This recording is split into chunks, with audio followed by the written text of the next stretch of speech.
શ્રી ગણેશાય નમઃ. આ વિડીયોમાં આપણે શ્રાવણ વદ ચોથ એટલે ગણેશ સંકષ્ટ ચતુર્થી વ્રતનો મહિમા, વિધિ અને વ્રતકથા સાંભળીશું. વક્રતુંડ મહાકાય સૂર્યકોટિ સમપ્રભ નિર્વિઘ્નમ કુરુ મે દેવ સર્વ કાર્યેષુ સર્વદા.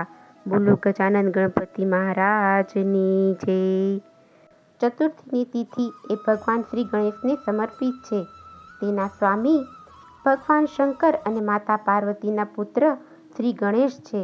ચતુર્થીની તિથિએ જ ભગવાન શ્રી ગણેશનો જન્મ થયો હતો તથા તેમના વિવાહ અને લાભ શુભનો જન્મ પણ ચતુર્થીના દિવસે થયો હોવાથી ચતુર્થીની તિથિ ભગવાન શ્રી ગણેશને અતિ પ્રિય છે. આ શ્રાવણ માસની ચતુર્થીની તિથિ ખાસ છે કેમ કે ભગવાન ભોળાનાથને પ્રિય માસ શ્રાવણ માસ છે. તેથી ભગવાન ભોળાનાથ અને શ્રી ગણેશના આશીર્વાદ મળી રહે છે. આ તિથિનો પ્રારંભ 21 અને 22 ઓગસ્ટની રાત્રે 2 વાગ્યાની આસપાસ થાય છે અને તિથિ પૂર્ણ 22 અને 23 ઓગસ્ટ રાત્રિના 12 વાગ્યાની આસપાસ થાય છે. તેથી ચતુર્થીનું વ્રત 22 ઓગસ્ટ અને ગુરુવારના રોજ કરવાનું રહેશે.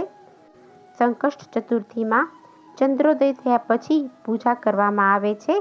આથી તેનું વ્રત 22 ઓગસ્ટના દિવસે કરવાનું રહેશે. આખો દિવસ ચતુર્થીની તિથિ રહે છે.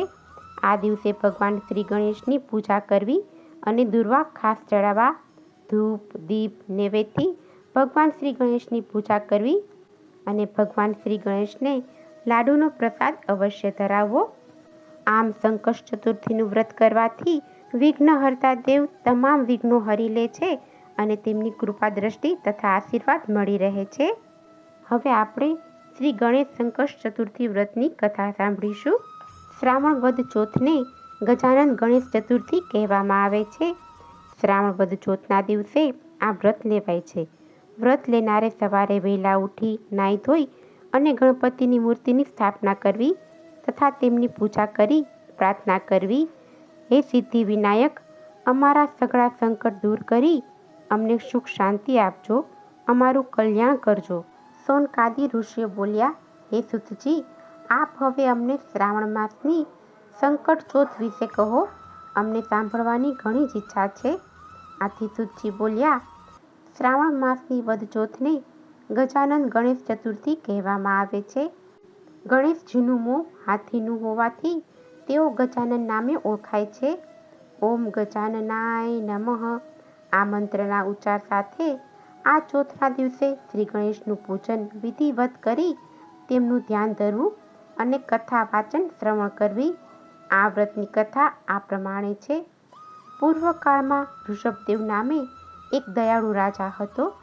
તેની પત્ની વીરમતી ખૂબ જ ભલી અને ધર્મિષ્ઠ હતી. તેઓ બંને દાન ધર્મ ખૂબ કરતા. છતાં એક દિવસ તેમના ઉપર સંકટ આવી ઉતર્યું. બાજુના નગરનો રાજા પોતાની રાજ્યની સીમા વધારવા ઋષભદેવના રાજ્ય પર ચડી આવ્યો. તેનું લશ્કર મોટું હતું. આથી પલકવારમાં તેણે રાજ્ય પડાવી લીધું. ઋષભદેવ અને તેની પત્ની વીરમતીને પહેરે લુગડે ત્યાંથી નાસી જવું પડ્યું. તેઓ દુઃખના માર્યા જંગલમાં જઈ અને ઝૂંપડી બાંધી રહેવા લાગ્યા. એક દિવસ જંગલમાં માર્કંડેય મુનિ ત્યાંથી નીકળ્યા. રાજા રાણીએ તેમને પ્રેમથી બોલાવ્યા અને ભાવભીનો આદર સત્કાર કર્યો. ત્યાર પછી તેમણે પોતાની સાચી ઓળખ આપી. આવી પડેલા દુઃખના નિવારણનો ઉપાય પૂછ્યો. ત્યારે મુનિએ કહ્યું, રાજન, તમે શ્રાવણ વદ ચોથના દિવસે સંકટહર વ્રત કરો. આથી તમારું ગયેલું રાજ્ય તમને પાછું મળશે અને સૌ સારાવાના થશે. રાજાએ આ વ્રત સી રીતે થાય એમ પૂછ્યું. ત્યારે તેના જવાબમાં મુનિએ કહ્યું, રાજન, પવિત્ર શ્રાવણ માસમાં કૃષ્ણ પક્ષની ચોથના દિવસે આ વ્રત લેવું. એ દિવસે સવારે વહેલા ઉઠી નાહી ધોઈ અને ગણપતિની મૂર્તિનું સ્થાપન કરવું. લાલ કરેણના ફૂલોથી તેમનું પૂજન કરવું. ધૂપ દીપ કરી લાડુનું નૈવેદ્ય ધરાવવું. રાત્રે ચંદ્ર દર્શન કરવું. ગણપતિની પ્રાર્થના સ્તુતિ ગાઈ અને સૂઈ જવું. આમ દર મહિનાની વદ ચોથના દિવસે આ વ્રત કરવામાં આવે તો તેના માથે ક્યારેય સંકટ આવતું નથી અને જો આવ્યું હોય તો પણ દૂર થાય છે. રાજા રાણીએ તો ત્યાર પછી દર મહિને વદ ચોથના દિવસે સંકટહર વ્રત કરવા માંડ્યું. આથી ગણપતિ દાદા તેમના ઉપર ખૂબ જ પ્રસન્ન થયા અને તેમનું છીનવાઈ ગયેલું રાજ્ય પાછું મળ્યું. પાડોશી રાજા દુશ્મન મટી મિત્ર બન્યો. આમ સર્વત્ર આનંદ આનંદ છવાઈ ગયો. હે ગણપતિ દાદા, જેવા તમે રાજા રાણીને ફળ્યા એવા વ્રત કરનાર સૌ કોઈને ફળજો અને તેમના સંકટને દૂર કરી તેમનું કલ્યાણ કરજો.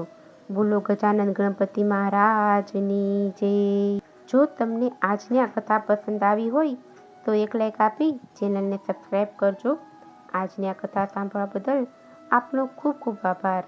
ગજાનન ગણપતિ મહારાજની જય.